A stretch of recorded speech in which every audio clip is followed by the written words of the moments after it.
Hai semua para penggila catur, selamat datang di channel Mesin Catur 2D. Di video kali ini, kita akan menyaksikan sebuah permainan yang sangat fantastis dari Magnus Carlsen saat dia menghadapi lawannya, Thor Gulbrandsen.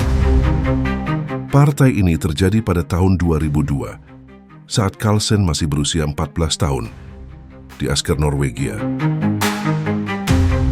Carlsen sebagai putih memulai permainan dengan pion raja, Gulbrandsen membalas dengan pertahanan Prancis E6, D4, D5, dan Carlsen memilih variasi Tarrasch.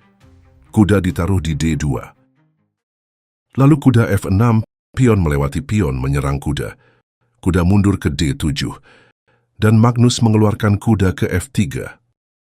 Biasanya di langkah keempat ini, putih memainkan kuda D ke F3, lalu kuda G ke E2, untuk melindungi D4 secara penuh.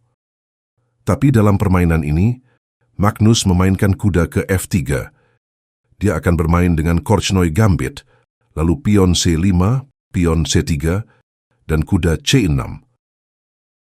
Hitam mulai mengintensifkan tekanan pada pion D4, sebuah ide standar dalam pertahanan Prancis, lalu gajah D3, menteri B6, setelah putih rokade pendek, pion ambil pion ambil balik, kuda makan, dan menteri ambil kuda, hitam unggul satu pion. Tapi dengan mengorbankan pionnya, putih berhasil mengaktifkan bidaknya dengan cepat dan mencoba menargetkan raja hitam yang masih tersangkut di tengah papan. Kuda serang menteri mundur ke B6, menteri pergi memaku kuda, lalu hitam menawarkan pertukaran menteri, dengan maksud menyederhanakan permainan, karena merasa telah unggul satu pion. Tapi putih menolak, menteri dibawa ke C2. Hitam masih mengejar menteri. Setelah menteri menghindar ke E2, hitam mengembangkan gajah ke E7. Putih juga ikut mengembangkan gajah gelapnya sambil mengambil tempo menyerang menteri. Menteri lari ke A5. Lalu putih menawarkan pertukaran gajah gelapnya. Menteri mundur ke D8. Menteri maju ke E3. Gajah pukul gajah, kuda pukul balik, dan menteri naik melindungi pion E6. Karena jika hitam terburu-buru menyerang kuda dengan pion, kuda akan membuat tembakan taktis. Pion pukul kuda. Setelah gajah pukul raja skak, serangan putih akan menjadi lebih berbahaya. Makanya di sini menteri melindungi pion terlebih dahulu, sekaligus memasang jebakan licik.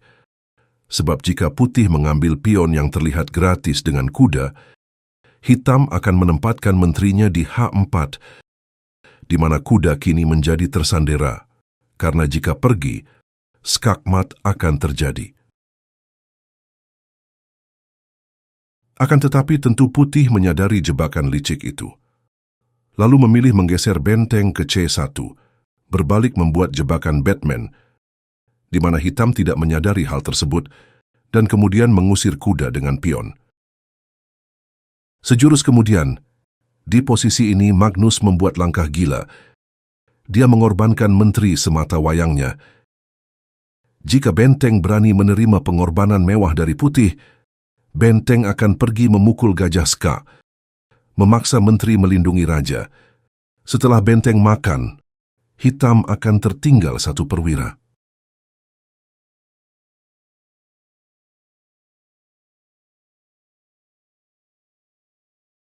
Mungkin karena alasan tersebut, hitam memilih menggeser benteng ke B8.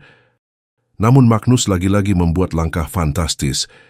Dia kembali mengorbankan menterinya dengan memukul benteng.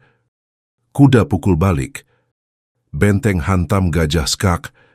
Raja lari ke D7, dan benteng pergi menghabisi benteng.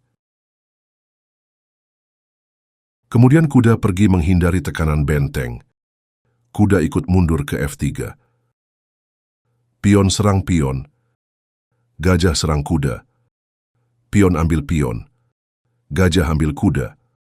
Lalu pion makan. Kuda makan skak. Raja menghindar ke D6. dan benteng E1 Raja Lari ke C7, pion G3 Menteri B4 benteng E2, pion D4 dan langkah licik benteng D8. Karena jika raja ambil benteng, kuda akan mengambil pion skak, hitam akan kehilangan menteri. Makanya hitam menggeser menteri ke B5. Namun benteng menyerang raja skak.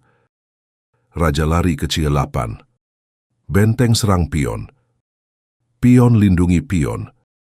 Benteng bergeser mengancam skakmat. Hitam memutuskan memukul benteng dengan menteri. Lalu kuda pukul balik. Setelah raja membalas, hitam menyerah pada langkah ke-35.